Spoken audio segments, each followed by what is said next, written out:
नमस्कार प्यारे स्टूडेंट, आप सभी का स्वागत है आपके अपने यूट्यूब चैनल लेट्स डिस्कस में।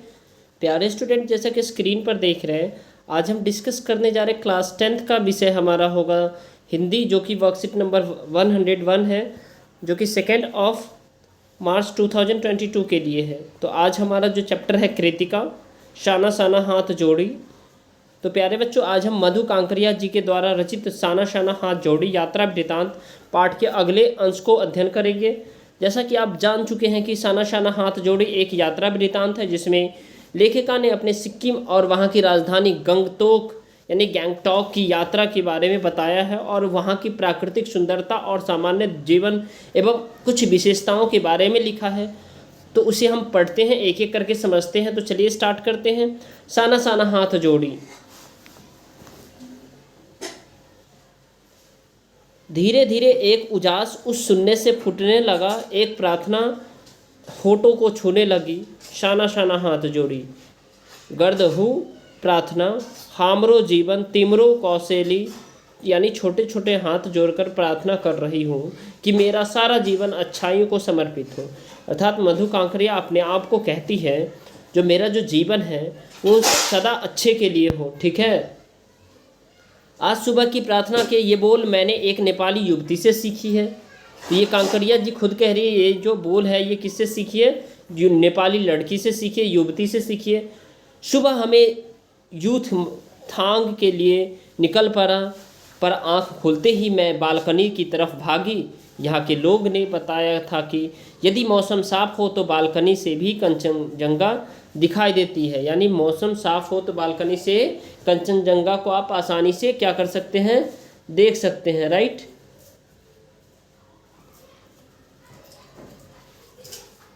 हिमालय की तीसरी सबसे बड़ी चोटी कंचनजंगा पर मौसम अच्छा होने के बावजूद आसमान हल्के हल्के बादलों से ढका था। पिछले वर्ष की तरह इस बार भी बादलों के कपाट ठाकुर जी के कपाट की तरह बंद ही रहे और कंचनजंगा न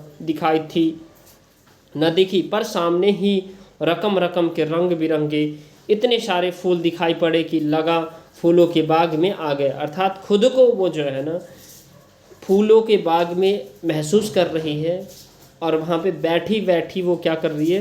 कंचनजंगा को देख पा रही है। ठीक है। तो चलिए प्यारे स्टूडेंट, हम इसमें जो बेहद ही आसान से कुछ प्रश्न है, एक्टिविटी है, सभी प्रश्न को, ये 4 प्रश्न है, एक एक करके इसको सॉल्व करेंगे।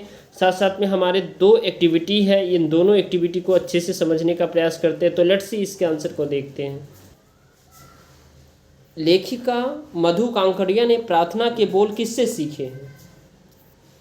तो यात्रा के दौरान एक नेपाली युवती से प्रार्थना के बोल शाना शाना हाथ जोड़ी गर्दहू प्रार्थना सीखे, जिसका अर्थ था छोटे छोटे हाथ जोड़कर प्रार्थना कर रही हूँ कि मेरा सारा जीवन अच्छाई को समर्पित हो। अगला प्रश्न है, लेखिका को कंचनजंगा के दर्शन क्यों नहीं हो पाए? क्योंकि कंचनजंगा के दर्शन नहीं हो सके क्योंकि आसमान में बादल तो नहीं थे, लेकिन पूरे आसमान धुंध छाई हुई थी, जिस कारण पहाड़ दिखाई नहीं दे रहे थे। इसीलिए उन्हें हमेशा की तरह इस बार भी कंचनजंगा के दर्शन नहीं हुए। नेक्स्ट प्रश्न है, बादलों के कपाटों की तुलना लेखिका ने किससे की है? तो ठाकुर जी के कपाट से किया है। किससे? ठाकुर जी के कपाट से। अब अगला प्रश्न है, हिमालय के अन्य पर्यायवाची शब्द लिखिए, क्या क्या होते हैं? तो हिमालय के पर्यायवाची शब्द हिमगिरी, ठीक है, हिमाचल, गिरिराज, पर्वतराज, नागेश, ठीक है, ये सारे हिमालय के पर्यायवाची शब्द हैं। तो एक बार फिर से दोहराते हैं, हिमालय के पर्यायवाची शब्द क्या है? हिमगिरी, हिमाचल, गिरिराज, पर्वतराज, नगेश। ठीक है। नेक्स्ट प्रश्न है डियर स्टूडेंट, गतिविधि। प्रस्तुत पाठ में हिमालय पर्वत श्रृंखला का जिक्र किया गया है। इस तरह भारतवर्ष के 5 अन्य पर्वतों श्रृंखला के नाम की एक सूची तैयार कीजिए और वे किस राज्य में है बताइए। तो डियर स्टूडेंट, गढ़वाल जो हिमालय उत्तराखंड में है, त्रिशूल पर्वत ये भी उत्तराखंड में है, और साथ साथ में नंदा देवी ये भी उत्तराखंड में है, और कंचनजंगा भी आप अगर लिखेंगे तो ये भी क्या है? उत्तराखंड में है। कंचनजंगा ये भी क्या है? उत्तराखंड में है। और एक का अगर इसमें 5 पूछ रहा है तो आप डियर स्टूडेंट 2 का नाम आप खुद लिख करके बताइए। देखते हैं कितने बच्चे इसको प्रश्न का आंसर देख सकते हैं। ठीक है। बाकी 3 तो मैं लिख दिया हूँ, मैं सारा लिख सकता था लेकिन मैंने लिखा नहीं। आप लोग देखते हैं आप लोग कितने बच्चे कमेंट में लिख करके आप बताते हो। अगला प्रश्न है गतिविधि, आपने कई नदियाँ देखी होगी, यमुना नदी के विषय में जानकारी एकत्रित कर लिखिए और अन्य छात्रों के साथ उसे साझा कीजिए। तो चलिए इसके बारे में हम आपको बहुत अच्छे पॉइंट में बताते हैं।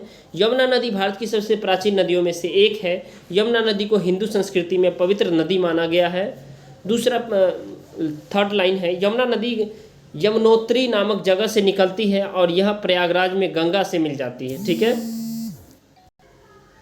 नेक्स्ट प्रश्न है, यमुना नदी की कुल लंबाई 1376 किलोमीटर है और इसकी प्रमुख सहायक नदियां चंबल, सेंगर, छोटी सिंधु, बेतवा और केन उल्लेखनीय हैं। और यमुना नदी के किनारे बसे नगर दिल्ली है, आगरा है, मथुरा है, हमीरपुर है, इलाहाबाद है। तो आप याद रखिएगा, इलाहाबाद यमुना नदी के किनारे है, दिल्ली भी यमुना, आगरा, मथुरा और हमीरपुर। यमुना नदी में लोग दर्शन व स्नान करने के लिए आते हैं। ठीक है। भगवान श्री कृष्ण का सबसे प्रिय स्थान वृंदावन भी यमुना नदी के तट पर बसा हुआ है। तो वृंदावन याद रखेंगे। ठीक है। यमुना नदी को सूर्य कन्या भी कहते हैं। और अगला है, विश्व के 7 अजूबे में शामिल विश्व प्रसिद्ध ताजमहल इसी नदी के किनारे बसा हुआ है, अर्थात ताजमहल भी यमुना नदी के किनारे बसा हुआ है। तो प्यारे स्टूडेंट, इस वीडियो को जरूर लाइक करें, चैनल पे नए हैं तो सब्सक्राइब करें और अपने दोस्तों के साथ इसे शेयर कर दीजिए। ठीक है। तो चलिए, टेलीग्राम का लिंक डिस्क्रिप्शन बॉक्स में मिलेगा, वहाँ से आप ज्वाइन हो लीजिए ताकि आपको लेटेस्ट अपडेट मिलता रहे। तो bye bye, take care, have a nice day, have a great day.